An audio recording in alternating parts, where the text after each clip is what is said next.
Welcome to the channel. हम अक्सर अपनी डे टू डे लाइफ में इस तरह के सेंटेंसेस बोलते हैं, जैसे मेरे बस में होता तो मैं सब कुछ बदल देती, मेरे बस में होता तो मैं इसे सच बता देती, मेरे बस में होता तो वो कभी ना रोती, अगर मेरी मर्जी होती तो ये कभी ना होता, अगर मेरी मर्जी चलती तो वो यहाँ होता। तो इस तरह के सेंटेंसेस हम उर्दू में तो बड़े इजीली बोल लेते हैं, लेकिन जब इनको इंग्लिश में ट्रांसलेट करने की बारी आती है तो हम मुश्किल में पड़ जाते हैं कि इनकी ट्रांसलेशन क्या होगी। ठीक इसी तरह अगर हमें बोलना हो, चलो खाना वाना खाते हैं, चाय वाय पी लो, कपड़े वपड़े बदल लो, फिल्म विल्म देख लेते हैं, तो इस तरह के सेंटेंसेस जिनमें हम वाना या वाने जैसे अल्फाज शामिल होते हैं, तो ऐसे सेंटेंसेस को किस तरह ट्रांसलेट करें। तो आज के लेसन में हम सीखने वाले हैं कि इस तरह के सेंटेंसेस को कैसे ट्रांसलेट करते हैं। तो लेसन को कंप्लीट वॉच कीजिएगा ताकि आपको जब भी इस तरह के सेंटेंसेस बोलने हो तो आप इजीली इनको ट्रांसलेट कर सकें। ऐसे सेंटेंसेस जिनमें हम यूज़ करते हैं, मेरे बस में होता, अगर मेरी मर्ज़ी होती तो, अगर मेरी चलती तो ऐसे अल्फ़ाज़ के लिए हम कौन से वर्ड्स यूज़ करेंगे? तो ऐसे अल्फ़ाज़ जब भी किसी जुमले में हम यूज़ करें तो इनके लिए हम बोलेंगे if I had my way, या फिर if it were up to me. If I had my way इन सेंटेंसेस में यूज़ होगा जब हमें बताना हो अगर मेरी मर्ज़ी होती। जब बात किसी की मर्ज़ी या पसंद की होगी तो हम बोलेंगे if I had my way. और if it were up to me in sentences में यूज़ होगा जब हमें बताना हो मेरे बस में होता, जब बात अख्तियार या कंट्रोल की होगी तो फिर हम इन सेंटेंसेस में यूज़ करेंगे if it were up to me.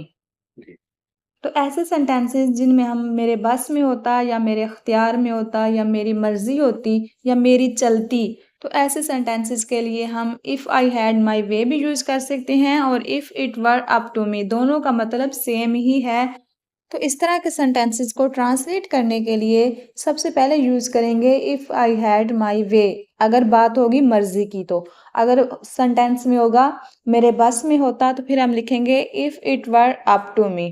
Plus हमारा सब्जेक्ट आ जाएगा सेंटेंस के हिसाब से, जो भी सेंटेंस में सब्जेक्ट होगा वो लिख लेंगे, प्लस वुड का यूज़ करेंगे।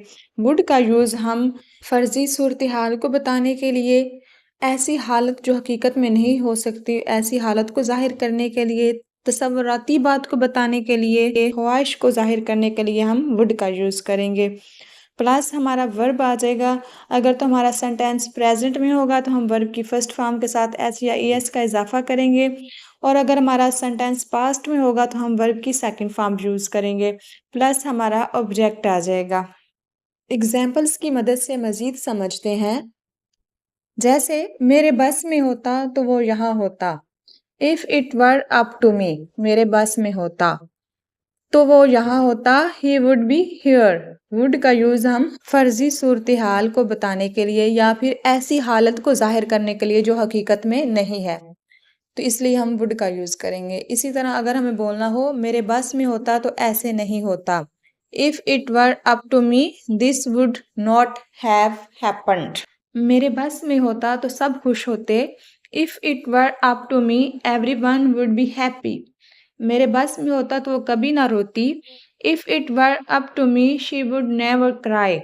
मेरे बस में होता तो मैं सब कुछ बदल देती। If it were up to me I would change everything. मेरे बस में होता तो मैं सच बता देती, या मेरे बस में होता तो मैं उसे सच बता देती। If it were up to me I would have told her the truth. इसी तरह अगर हमें बोलना हो अगर मेरी मर्जी चलती तो वो यहाँ होता। If I had my way he would be here. अगर मेरी मर्जी चलती तो वो यहाँ होता। अगर मेरी मर्जी होती तो ये कभी ना होता। If I had my way this would not have happened. अगर मेरी मर्जी होती तो मैं इसे कभी माफ़ न करती। If I had my way I would never forgive him. इसी तरह अगर हमें बोलना हो अगर मेरे बस में होता तो मैं सबको जल्दी घर भेज देती, तो इस सेंटेंस को आप ट्रांसलेट कीजिएगा। अब बात कर लेते हैं टाइप 2 के सेंटेंसेस की। चलो खाना वाना खाते हैं, चाय वाय पी लो, कपड़े वपड़े बदल लो, फिल्म विल्म देख लेते हैं, दोस्त वोस्त को फ़ोन कर लो। उर्दू में हम अक्सर कुछ सेंटेंसेस बोलते हैं जिनमें हम वाना या वाने जैसे अल्फाज शामिल होते हैं, ये अल्फाज असल में किसी चीज़ को गैर रस्मी, नरम या दोस्ताना अंदाज में पेश करने के लिए इस्तेमाल होते हैं। अब जैसे वर्ड है चाय, चाय का तो सबको पता है हम टी बोलेंगे। अब चाय के साथ वाई के लिए हम क्या बोलेंगे? चाय वाई। इसी तरह कपड़े के लिए तो क्लॉथ सबको पता है हम बोलते हैं और वपड़े के लिए क्या बोलेंगे? फ़िल्म के लिए सबको पता है हम मूवी यूज़ करते हैं वर्ड और विलन के लिए क्या वर्ड यूज़ करेंगे? दोस्त के लिए फ्रेंड का वर्ड यूज़ करते हैं और वोस्त के लिए कौन-सा वर्ड यूज़ करेंगे? तो इस इन सेंटेंसेस में हम यही सीखने वाले हैं कि ऐसे सेंटेंसेस जिनमें को हम ईज़िली दोस्ताना तरीके में खाना-वाना, चाय-वाय, कपड़े-वपड़े ऐसे अल्फाज इस्तेमाल करते हैं तो इंग्लिश में इनको कैसे बोलें? ऐसे सेंटेंसेस के लिए सबसे पहले हम सेम सेंटेंस को ट्रांसलेट कर लेंगे उसी टेंस में। नेक्स्ट हम उसके साथ लिख देंगे समथिंग। यानी कि जब भी हमें खाना या खाने के साथ वाना वर्ड यूज़ करना हो, चाय के साथ वाई का वर्ड यूज़ करना हो, कपड़े के साथ वपड़े का वर्ड यूज़ करना हो, तो हम लिखेंगे समथिंग। इन तमाम वर्ड्स के लिए एक ही वर्ड यूज़ होगा समथिंग का। इन एग्ज़ाम्पल की मदद से समझते हैं। चलो खाना-वाना खाते हैं, तो चलो खाना खाते हैं के लिए हम लिख लेंगे लेट्स ईट, वाना के लिए हम लिख देंगे समथिंग। चलो खाना-वाना खाते हैं, लेट्स ईट समथिंग। इसी तरह चाय-वाय पी लो, तो हैव सम टी, चाय पी लो और वाय के लिए हम लिख लेंगे और समथिंग। चाय-वाय पी लो, हैव सम टी और समथिंग। कपड़े-वपड़े बदल लो, चेंज योर क्लॉथ्स और समथिंग। कपड़े-वपड़े बदल लो। चेंज योर क्लॉथ्स और समथिंग। फ़िल्म-विल्म देख लेते हैं। लेट्स वॉच अ मूवी और समथिंग। दोस्त-वोस्त को फ़ोन कर लो। कॉल योर फ्रेंड और समथिंग। कुछ खाना-वाना मँगवा लेते हैं। लेट्स ऑर्डर सम फूड और समथिंग।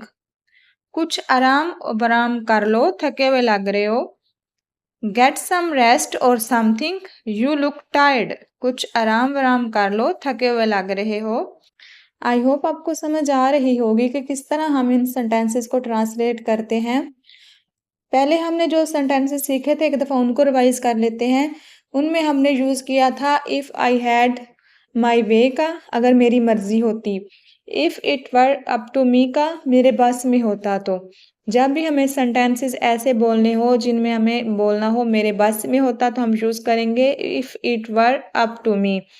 तो अगर ऐसे सेंटेंसेस बोलने हो जिनमें हम यूज़ करते हैं अगर मेरी मर्ज़ी होती या अगर मेरी चलती तो हम बोलेंगे इफ़ आई हैड माय वे।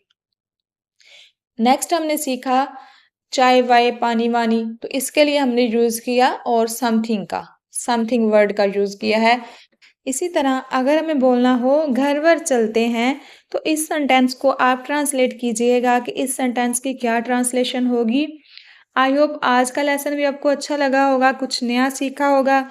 अगर तो वीडियो अच्छी लगी है और कुछ नया सीखा है तो वीडियो को लाइक भी कर दें और चैनल पर न्यू आए हैं तो चैनल को सब्सक्राइब कर लें ताकि हर न्यू आने वाली वीडियो का नोटिफिकेशन आपको मिल सके।